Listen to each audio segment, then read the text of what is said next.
वराह अवतार भगवान विष्णु के 10 प्रसिद्ध अवतारों में से एक भाद्रपद की तृतीया को प्रकट हुए। जब हिरण्याक्ष और हिरण्यकशिपु, जो दिति के गर्भ से जुड़वां भाई थे, आए, तब धरती पर आतंक का साया छा गया।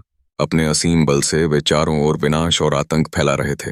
भौतिक शक्ति के अभिमान ने उन्हें और भी अधिक उद्दंड बना दिया। वे भगवान विष्णु से अमरत्व का वरदान प्राप्त करने के लिए तप करने लगे। इस प्रकार उनकी महाक्रांति की नींव रखी गई। जब हिरण्याक्ष ने अपनी शक्ति का अहंकार किया और इंद्रलोक पर अधिकार करने की कोशिश की, तब देवताओं ने उसे देखकर भागने में ही भलाई समझी। उनका यह अपराधी प्रवृत्ति लिए हिरण्याक्ष एकतरफा युद्ध की खोज में बढ़ा।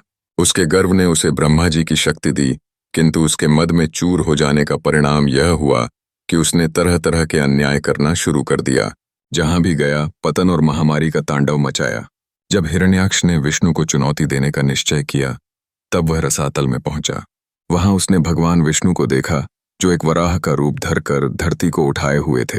हिरण्याक्ष ने प्रकट रूप में भगवान के प्रति गर्व से भरी बातें की, लेकिन भगवान विष्णु का शांत और दृढ़ व्यक्तित्व उसे चुनौती देने के लिए प्रेरित कर रहा था।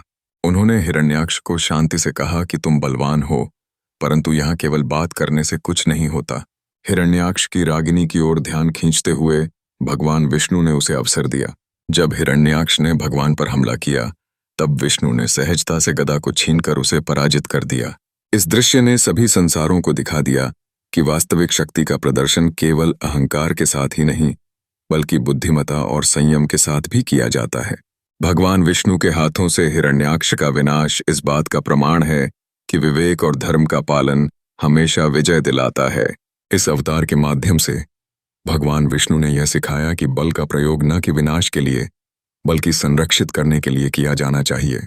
वराह अवतार ने सत्य की स्थापना की और धरती को उसकी सुरक्षा की आश्वासन दिया।